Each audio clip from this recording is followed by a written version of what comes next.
जय श्रीराम जय श्रीराम जय श्रीराम।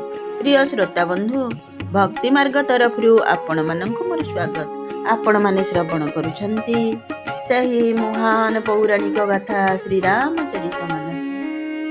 सही महानायक जगतर जगन्नाथ परम पुरुष श्रीरामंकर गुण गारिमा उपरे आधारित संत तुलसीदासଙ୍କ लेखनीकृत शब्दावली व पद्म विनाशर अत्यंत मार्जिक भावरे वर्णित सेही महापुरुषंकर जीवन कहानी उपरे आधारित रामायण रु पर्यवेसित आम्भे ता उपरे श्रवण करुथिले।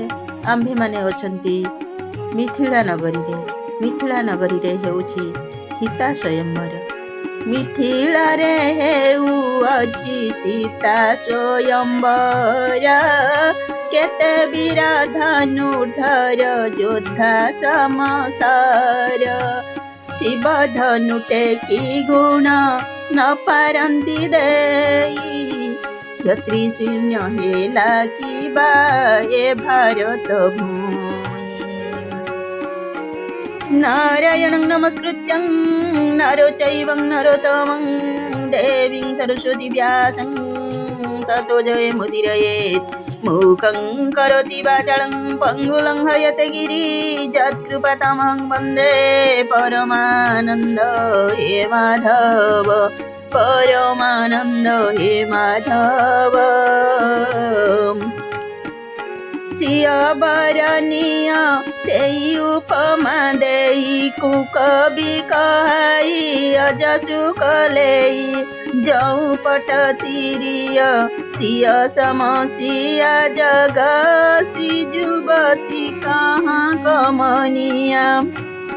सीतांक वर्णन रे से सब उपमा देई किए बा कुकवि बोलाइबाकू बा अपजसर भागीदार हेबाकू पसंद करिबा। सीतांकर सहित उपमा देबा भली कौनसी सुंदरी नाही जगतरे कहांती। कवि कहउछंती कोण, अंगे बंगे पुणी मगध मैथिले, देखिछि जेते सुंदरी। ए जो साचरण घसा पत्थर को केहिटी नहिबे सरी। एभली सुंदरी थिले सीता, जहांकर उपमा देवा कविंक पक्षे संभव नुहे। काहींकि बा सेमाने सीतांक सहित काहाकू तुलना करि परिबे बा तांकर उपमा देबे। गिरा मुखर तन अरध भवानी, रति अति दुखित तनु पति जानी। विष बारुनी बंधु प्रिय जेहि, कहियर मास मकीमी वैदेही। जेउ देवांगना माने मर्त्यरे नारी मानंकर अपेक्षा अधिक सुंदरी, सेमानंक भितरे खोजी गले मध्य सरस्वती तो बड़ मुखारी, पार्वती तो अर्धांगिनी अर्थात अर्धनारीश्वर रूपरे तांकर अंगर अधा हेउची नारी, आर अधाक पुरुष शिवंकर। कामदेवंक स्त्री रति तो पतिंकु अनंग अर्थात अंगहीन बोली जानी सबुबेले दुखी एवं विष ओ मद्य लक्ष्मींकर प्रिय भाई होइथिबारु, समस्ते एका समुद्ररू उत्पन्न होइथिबारु तांकु बा सीतांक सह समान बोली कहिबा किपरि। जौ छवि सुधा पयनिधि होई, परम रूपमय कच्छुप सोही। शोभाराजु मंदारु सिंगारु, मोइथि पानी पंकजानी जमारु। उपरे जेउ लक्ष्मींक विषय कुहागला, से उत्पन्न होइथिले लवणाक्त समुद्ररू। सही समुद्रर मंथन निमंते भगवान धारण करिथिले अति कठोर पृष्ठ थिबा कश्यप रूप। दौड़ी होइथिला महाविषधर बासुकी नाग। खुआदंड करा जाइथिबा अति कठोर मंदरगिरी को एवं सकल देवता ओ दैत्य मिसी ताहाको मंथन करिथिले। जेहु लक्ष्मी को अतिशय शोभार निधान और अनुपम सुंदरी बोली कुहा जाए। एही सबु असुंदर और स्वभावतः कठोर उपकरण द्वारा ही तांकु प्रकट करा जाइथिला।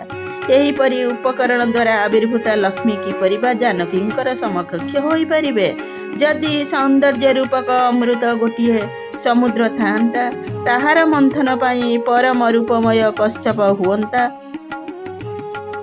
शोभा रज्जु हुअंता, श्रृंगार रस पर्वत हुअंता एवं एही सौंदर्य सागर को स्वयं कामदेव निज हाथरे मंथन करती।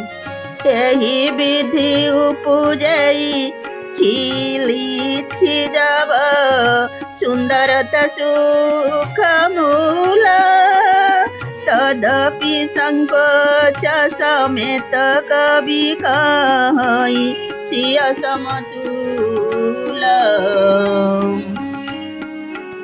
तेबे जदि बा सौंदर्य ओ मुखर मूल लक्ष्मी उत्पन्न हुअन्ते, तथापि सही लक्ष्मी सहित सीता समान बोली कवि माने बड़ संकोचर ही सहित रही कहते। जो सौंदर्य सागर को कामदेव मंथन करिवे सही सौंदर्य मध्य लौकिक सौंदर्य होइथिबो, कारण स्वयं कामदेव हेउछन्ति त्रिगुणमयी प्रकृतिर ही विकार। तेणु सही सौंदर्य सागर मंथनरू उत्पन्न हेबा लक्ष्मी उल्लिखित लक्ष्मी ठारू अधिक सुंदर और दिव्य होई पारिले मध्य निश्चय प्राकृत लक्ष्मी हेबे। तेणु तांक सहित जानकी को तुलना करा जाई पारिबो नाही। कवि माने कुंठित हेबे, किंतु जेउ सौंदर्यरू जानकींकर दिव्यादित्य दिव परम दिव्य विग्रह निर्मित होइछि, सेही सौंदर्य हेउछि उपयुक्त सौंदर्य ठारू भिन्न अप्राकृत सौंदर्य। प्रकृतरे लक्ष्मींकर रूप मध्य अप्राकृत। से कामदेवंकर मंथनरू प्रकट हेबा संभव नुहे एवं से जानकींकर ही स्वरूप होइथिबारु तांक ठारू भिन्न नुहंती। अथच उपमा दिया जाए भिन्न वस्तु सहित। एहा छड़ा जानकी प्रकट होइथिले आपणा महिमारे तांकु प्रकट करिबारे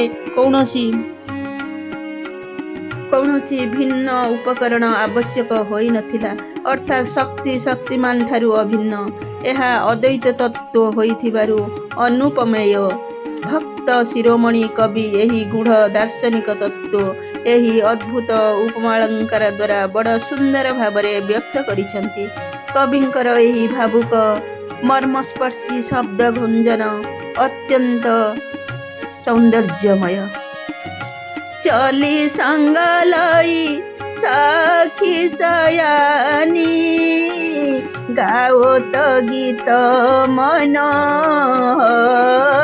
बानी, सोहन लोल तनु सुंदर सारी, जगत जननी अतुलित छवि भारी। चतुरी सखी माने सीता को संगरे धरी मधुर स्वर रे गीत गाई गाई चली थांती। जगत जननी सीतांकर कोमल शरीर सुंदर साड़ी रे सुशोभित होइथाए। तांकर सौंदर्य वास्तव रे अतुलनीय। भूषण सकल सुदेश सुहाए, अंग अंग रची सखिन्न बनाए। भूषण सकल सुदेश सुहाए, अंग अंग रची सखिन्न बनाए। रंग भूमि जबसी अपगुधारी, देखि रूप मोहे नर नारी। तांको अंग प्रत्यंगरे सकल प्रकार भूषण सुशोभित होइथाए।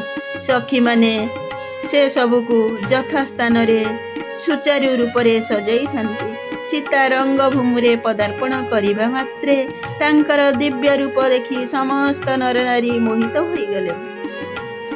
हरसी सुरन दुंदुभि बजाई, बरसी प्रसून अपछरा गाई।